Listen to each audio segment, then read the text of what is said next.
سال بعد طلوع ہوتا ہے اور 72,000 مرتبہ میں نے اسے دیکھا ہے۔ آقا علیہ السلام نے فرمایا جبرائیل رب کعبہ کی قسم وہ ستارہ میں ہی ہوں۔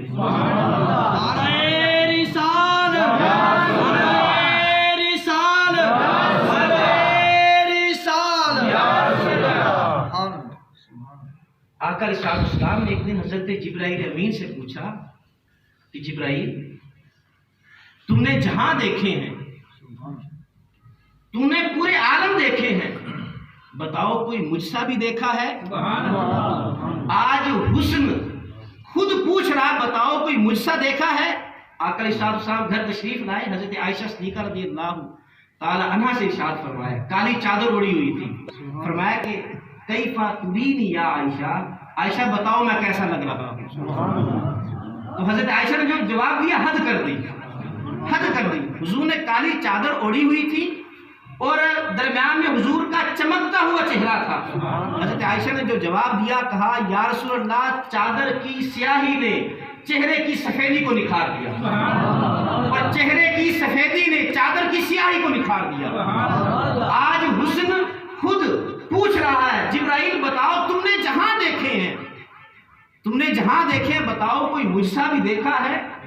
حضرت جبرائیل امین نے عرض کی یا رسول اللہ اللہ کی قسم میں نے جہاں دیکھے آپ سا کسی کو نہیں دیکھا۔ اور کسی فارسی شاعر نے اسے اپنے لفظوں میں ڈالا، کہا کہ ایک دن کہنے لگے جبرائیل سے شاہ تم نے دیکھے ہیں جہاں بتلاؤ تو کیسے ہیں ہم؟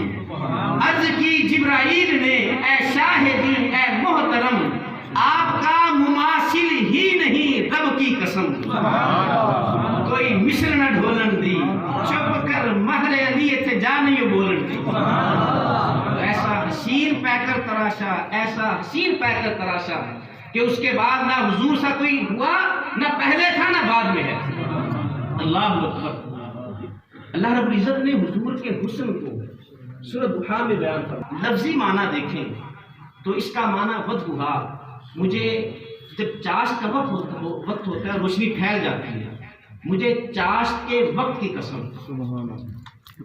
اور واللیل اذا سجا جب رات مکمل طور پر چھا جاتی ہے اس رات کی قسم۔ مفسرین نے اس کے بہت سے معنی